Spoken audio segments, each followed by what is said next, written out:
Collarbone Scholars. This session was designed for software professionals to highlight the importance of speaking during the meetings. During my conversation with one of them, I discovered that she often remains silent in the meetings.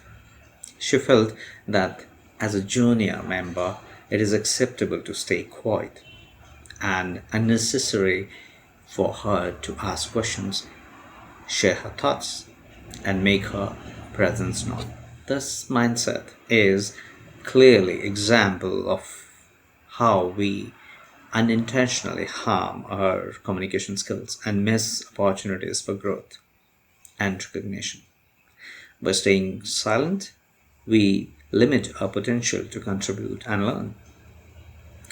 Pay close attention to this session so that you can avoid making the same mistake. Please excuse the video quality and the need to protect the identity of the individual. What matters most is the content, which I have ensured is clear and impactful. Let's dive in. To our idea is why we hold on to our thought process, whatever is going on in our mind. Why we hold on to it is because we always think it may not be a good thing. I don't know how he's going to react, or how the public is going to react, or how the people in the meeting are going to react to it. But that's how everybody thinks. You don't know, but the fact is, like, everybody is thinking that way. If you have 10 people in the meeting, all of them are thinking that. Then how your boss or somebody will come to know that who is different? We are not going to read the minds of the people.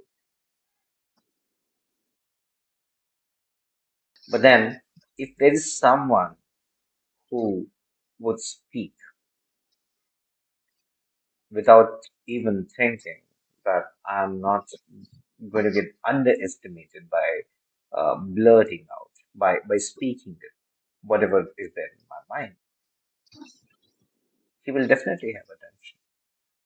He will earn, he will earn the attention of the boss.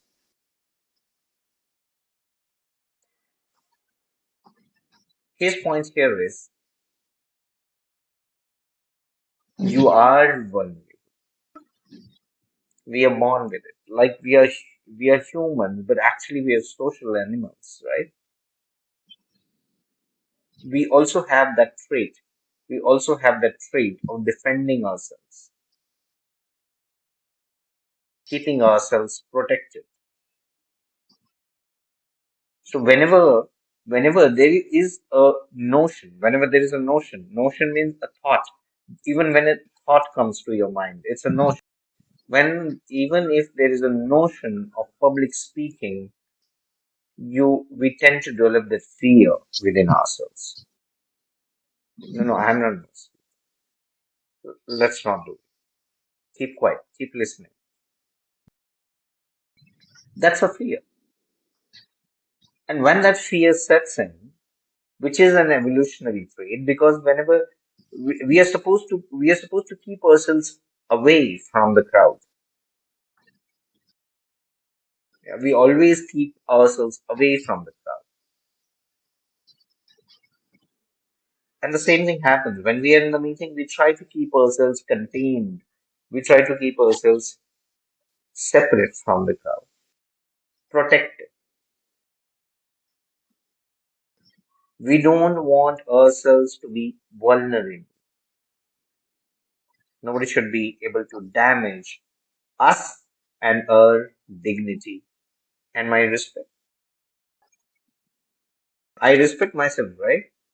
I respect my self-esteem. If somebody is hurting it, I'm not going to get up for next 2 days. I might go into depression.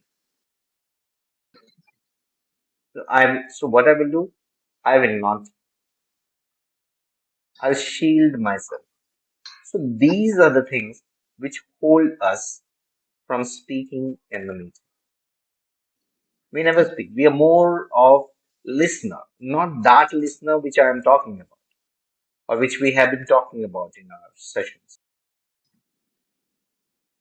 Not that listener. I don't know whether we are listening or not, but we are pretending to be the listeners. We don't want to say anything. That's the issue. But the one who says, the one who speaks, if only one is speaking, then he becomes a master. You must have the points ready before the meeting. Now, whenever the meeting is there, if it is a regular meeting, a regular scheduled meeting, then you know how it goes, and then you also know that what are the situations that might come where you might have to ask for clarification, or where you might have something to contribute, some new idea to, you can talk about it, but then you can have it written, use some notes, maybe some small post-it notes, not a big page as he was trying to explain. Have some small notes and keep it along with you. Keep it clipped onto your notepad or some diary that you're carrying for the meeting. And when you will have the right opportunity, you can pitch your question, right? Now, what I feel is this tip is not that every time you should be doing it. I mean, you should not be known like a person who always will ask something or the other in the there are some people in the class, those who are habitual of asking questions all the time. Now the teachers don't like such kids because they know that if at all somebody is going to ask, it'll be only this kid who will ask. So you have to have always a valid question and a right timing, and it has to have a very high order of ingenuine. Right, everything. It has to be very valid with a lot of justification. It should not be unnecessary, as if you're trying to put it across. Just like that, just to show your importance. It should not be that way. There is justifying that whatever your action is, whether it is justifiable or doing an action just for the sake of doing it. It should not be. It has to be very, very genuine. Whatever you asking, it has to be very, very genuine. The person should feel that no, this is a question which I cannot avoid to answer. That is how it has to be. And if that would be the case, there would be a day when the presenter in the meeting or the boss who is heading the meeting, if you're not asking, there could be a day when he will look at you and then he will ask you, do you have any point?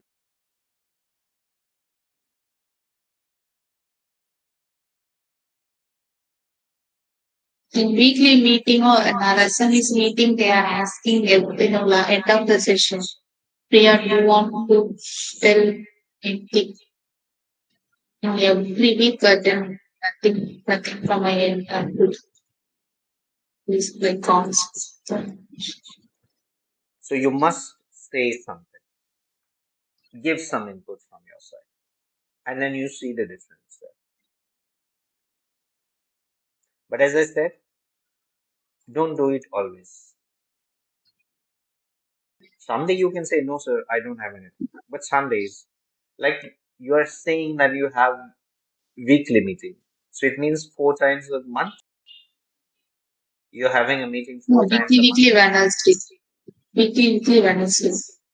Yeah. So you are having meetings 4 times in a month. So out of these 4 times in a month, if you're putting your questions twice at least 2 times, 2 meetings, and then 2 meetings you are not saying anything, it'll also be okay. That's what I said. You have to look for the validity, you have to look for the justification, and you have to look for the weightage of the question that you are asking or the suggestion that you are putting across. But don't worry about it. You don't have to really worry about whether it could be silly also. But initially to start with, don't worry about it. Ask whatever, because now your stage is where you have to come out of that fear. It may not be fear, but you don't consider it to be important to ask. And why that is happening? Because you are thinking, I'm not of that level. They are seniors. They whatever they are doing is good. But no, all the suggestions are coming from juniors, and then the seniors who are good, those who are good leaders, they always respect the juniors' opinions. And the idea can come from anywhere, right? It doesn't have to be with seniors always. It is never with seniors always. So you don't worry about that part, that whether you are doing it right or wrong. But you just cross that barrier of assuming that my question may not be that good. Just say something. So as you are saying, next week, whenever you have the meeting, prepare yourself.